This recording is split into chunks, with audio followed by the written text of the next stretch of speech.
Hey guys, so I wanted to review some of the procedures for getting your MIDI tracks in Pro Tools going. So we'll start with creating a new session. Creating a new session is very simple. You'll see this dialog box when you open Pro Tools for the first time, or you can do new from the file menu to get to this window. And you'll type in a name for your session. Untitled is taken, so choose something better. And you'll store it on local storage. Now, in terms of file type, you're going to use a broadcast WAV file or just WAV. That's the most compatible between Macs and PCs, so it's always a good idea to stick with WAV files. They're uncompressed, so they have full sound quality. The sample rate we use in this course is 48 kilohertz, and we'll use a bit depth of 24-bit. You can leave the other settings set the way they are, but if you like, you can check at the bottom prompt for location, and then Pro Tools will ask you where to store files as you create new files. And then you just hit the blue button at the bottom right, create, and then your session is created.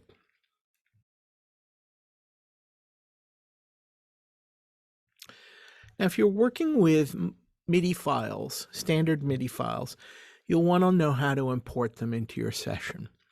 That's very simple. In the File menu in Pro Tools, you'll click on that and you'll see this submenu come down. If you hover over Import, you'll see its submenu and scroll over to where it says MIDI. And that's how you import a MIDI file.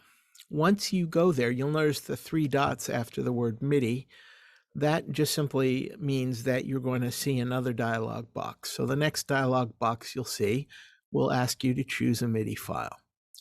So you navigate the computer that you're working on or the disk drive or flash drive you're working with to find the MIDI file that you're looking for. It should end in the extension .mid, and you highlight it and then click the blue button in the lower right that says Open. When you've done that, you'll now be presented with some MIDI import options. So the question is, do you want to just simply take the MIDI clips and put them in the clip list and you'll figure out where they go later? Or do you want to put MIDI clips onto new tracks that are going to be added to your session? That's usually what you want to do, but you have both options. And do you want those to start at the session start or some other place? You have an option there. And you probably want to import any tempo map or key signature from your MIDI file, unless you're doing something completely different with the song. You'll want to take whatever tempo was there. And then hit OK in the lower right.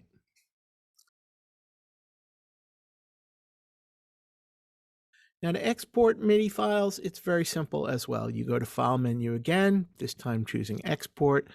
In the Export submenu, you're going to select the MIDI option, and this will make a MIDI file for you. You'll be presented in a dialog with the choice of either a type 0, which is a single MIDI track containing all the channels, or a type 1, which has different channels for different tracks. Type 1 is usually the type you want to use.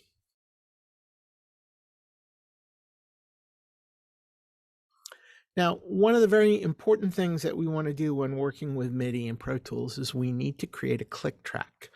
And that click track will serve as a metronome to keep us moving along and in time. If we don't use a metronome when recording our MIDI tracks, we'll be unable to quantize them, to swing, to add groove to them, and it just defeats the purpose of working in MIDI at all. So you'll want to create the click track. Doing that is really easy. Just choose the track menu, and at the very bottom, you see the option to create click track. Choose that.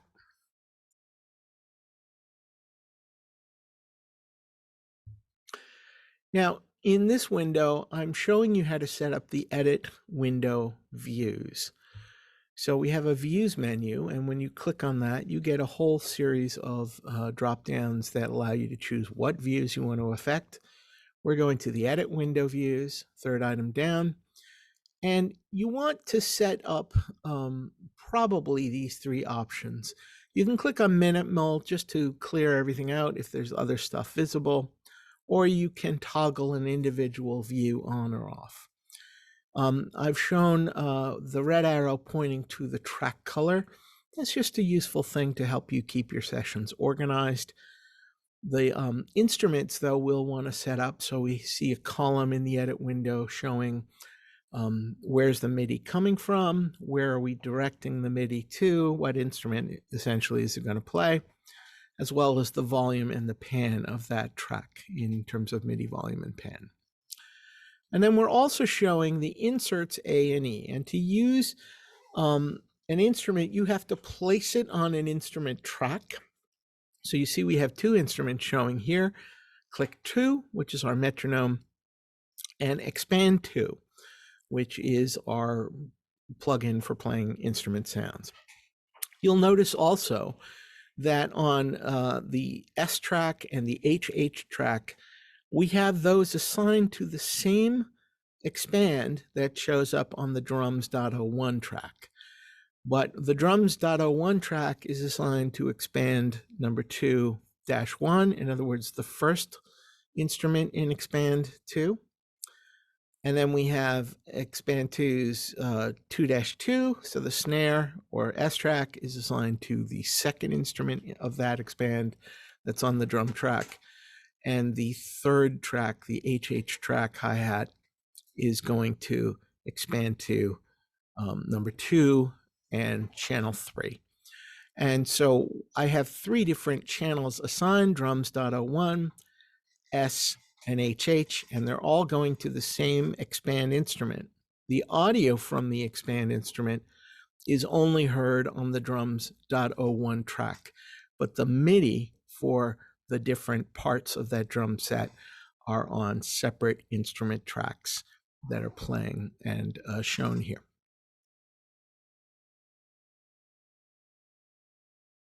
Now, the other thing that you might want to set up is your rulers view. I notice sometimes people have all the rulers turned on, and it really eats up a lot of screen space.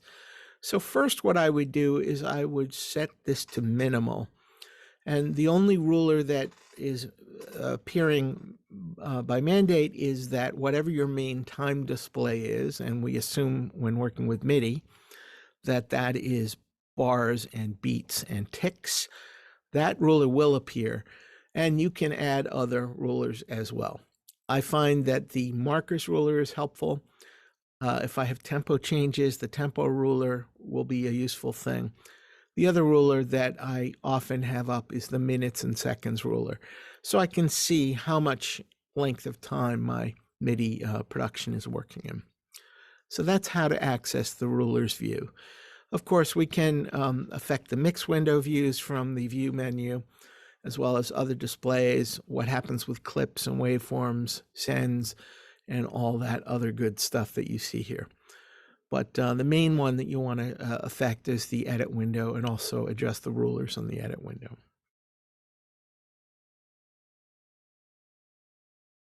Now, one of the most important things that you're going to want to do in MIDI is quantize. And what quantize does, as we've talked about, is move a note to a beat or closer to a beat. So to access the quantize function, you need to go to the event window, and event menu, then the event operations option, and there's a sub window here with different event operations. You'll notice next to quantize, which is highlighted in blue, that we have option 0 as a way of a shortcut to get directly to the quantize menu. So you can either go event operations, quantize through the menu structure, or just type option 0. That'll bring you to the next dialog. So here's the quantize dialog, and you want to indicate a couple things here, and as not shown here, we would probably like to quantize the note ons. So note ons is where the beginning of the note is, and that's usually the thing you want to quantize. It's very common not to check note off, in which case you would want to preserve the note duration. So if you played the note short or long, you're not changing how long the note is, you're just moving the note on to be on the grid or nearer to the grid, depending on your quantize settings. Now you need to choose a quantized grid. That would normally be 8th note or 16th note, depending on the groove of your music. If you're working with a lot of triplets, you might choose a tuplet to put 3 notes in the time of 2. You can also offset the grid by X number of ticks, and those ticks can be positive or negative. If you add a positive grid value and click the offset grid button, what that's going to do is that's going to delay your grid a little bit. This could be pretty useful for laying back on a snare, make it sound a little bit more relaxed, and in fact, a little bit late compared to the grid. So this can sometimes be a useful thing. And obviously, randomize is pretty useful. If you don't want perfection, you want to have a little bit of slop in your performance, but you want to control by how much. You can adjust the randomize slider and check the box to allow it to randomize. 2 options I use all the time, though, are swing and strength. And I find that with few exceptions, maybe if we're doing something that's really techno or we want a robotic flair, we will do it without swing entirely. But I find a little bit of swing is a really helpful thing. Even 10% can just make it a little bit more human. And the other option I use quite a bit is strength. And what this means is if I have a strength of 70%, as shown here, I'm moving a note 70% of the way from its current location to the grid. That's less strict than moving it directly on the grid. So you have these combinations of options in the Quantize menu.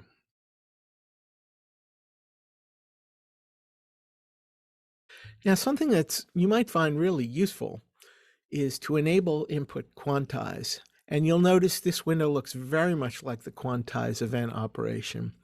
The difference is when this is enabled, it will actually quantize as you're recording the track. So if you have a setting that you like, you can make sure that every track you record has the same quantize settings on it. And this is good if you have you're pretty good with your rhythm, but you just want to tighten it up a bit and you want it to make it a little better. You can adjust your quantize settings and just record with it so everything at least gets some minimal level of quantization. That can save you a lot of time.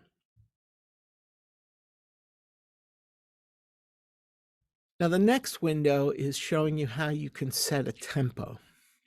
So for this, you'll probably want to have tempo visible in the ruler view so you can see when you add a tempo event. To get to this, again, you go to the event window, but you're going to go to the tempo operations. And from there, you can go to constant. And when you do that, you're going to see this dialog. The very simple options here, typically we're setting the tempo at bar 1, beat 1, tick 0. And we will just run that for the whole song. And then you just type in your tempo. You can do that to 4 decimal places. So you can be very exact.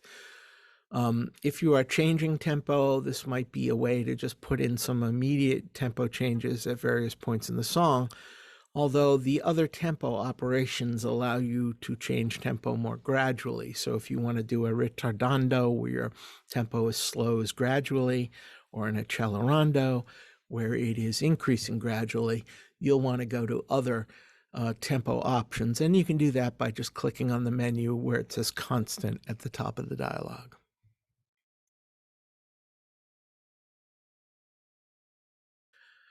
Now over here, we are showing you a time operation. This is how to access change meter. And again, if you want to change meter from 3/4 to 4/4 or 6/4 or 11/8, you want to probably show the meter ruler in the edit window. So go to the views menu and select rulers and enable the meter option. To create a meter change, you will go to the event menu again, this time choosing time operations, and the submenu will show you some of the things you can do. You can, of course, add bars or cut out bars, move the song start, But here we're going to go to change meter. When you select that, you'll see this dialog, which will show you the information that you're going to put in. Your new meter is a fraction, and this is the number of beats, is the first digit of your fraction. The second digit is what kind of note value gets the beat. So that's usually 4. It could be 2, it could be 8, it could even be 16. This would be an 8th note or a 16th note. But if you're working with a standard meter, it's probably 3/4 or 4/4 is your meter. What gets the click is usually also quarter note, but again, you might work in something like 12/8 where you want the 8th note to get a click. So you hear ta-ka-ka-ka-ka-ka-ka-ka-ka-ka. You can decide what bar to apply it to, and it can be a 1-bar change or to the end of the piece. You have some options there.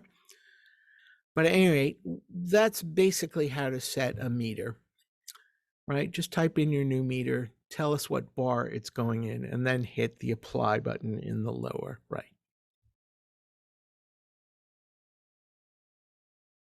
Now, another event operation that's really useful is transpose. And you get to this the same way you get to it for quantize. There is a shortcut, though, Option T, that will take you right to the transpose dialog. And here's what the transpose dialog looks like. So you have a couple of ways of transposing. And often when I'm transposing, I just want to change my instrument to a higher or lower octave. So you can transpose by octaves by just simply moving the top slider. If you want to change to a different key, maybe your key goes up a minor third, then I would change this to 3 semitones. And both of these sliders can go positive or negative. If it's negative, it's going to lower the pitch. Positive will increase the pitch. Now you can also transpose from particular notes to different notes. So that's our second option. A third option would be to transpose all the notes to a particular note. And that probably doesn't have much use for a lot of music, but it could be very useful for percussion parts where you have a particular sample you want to have play all of the notes. And then another thing that you can do is transpose in a key if you have set a key in Pro Tools, and you can move that a certain number of scale steps. So for example, if I were in the key of A major and I moved it 2 scale steps, every A would become a B, every B would become a C sharp, every C sharp would become a D, and so on and so forth. It makes sure that whatever notes get transposed are still in the key of A major. So those are some transpose operations. And with all of the different things we discussed, how to import and export MIDI, creating a new session, creating a click track, how to set your views both in the edit window and the rulers in the edit window, how to quantize and input quantize, how to set tempo and meter and transpose. You have a lot to work with. So hopefully you found this demo interesting, and feel free to send me some questions if you have any. Thanks. Bye.